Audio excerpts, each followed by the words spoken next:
നമുക്കേ അമ്പലത്തിന്റെ വഴി ഞാൻ കയറാം. നീ എന്നോട് വല്ല റിവെഞ്ച് എടുക്കുവാണോ? എന്താണ് അങ്ങനെ ടോക്ക്? ഒന്നുമില്ല.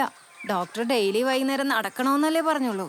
അല്ലാതെ സാറിന് ഇതിപ്പോ എന്തോ കിലോമീറ്ററുകളോളം നടത്തിക്കണമെന്ന് ഉദ്ദേശമുള്ള പോലെ ഉണ്ടല്ലോ. നമ്മളെ പിള്ളേർക്ക് വേണ്ടിട്ടല്ലേ നടക്ക്. കോശി സാറല്ലേ അത്? കോയി സാറേ, എന്ത് ഇവിടെ നിന്ന് കയറാന്ന്? നമ്മുടെ മേടല ചന്ദ്രൻ മാവേന്ന് ഇവിടെ പരിക്ക് പറ്റി കിടക്കായിരുന്നു. ഒന്ന് കാണാന്ന് വെച്ചിറങ്ങിയായിരുന്നു. എവിടെയാണ് അവന്റെ വീട്? അയ്യോ, ഈ വഴിയില്ലേ സാറേ? ആണല്ലേ, എനിക്ക് അപ്പോഴേ തോന്നിയായിരുന്നു. ഒരു കാര്യം ചെയ്യ്, നിങ്ങളോട് വാ, ഞാൻ കുറച്ച് പേരക്കൊക്കെ മേടിച്ചിട്ടുണ്ട്. പേരക്ക അസ്ഥിക്ക് നല്ലതാ. വാ. വയ്യ സാറേ, അങ്ങോട്ട് കേറണ്ടേ, നല്ല ക്ഷീണമുണ്ട്.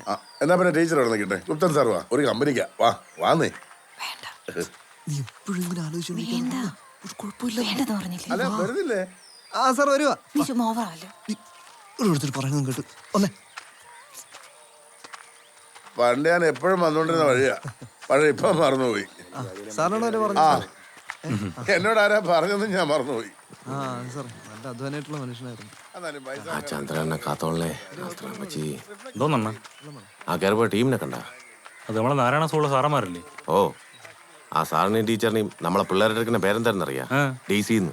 DC-യാ? ഓ, ഡേഞ്ചർ കപ്പിളെന്ന്. അതെന്തരി?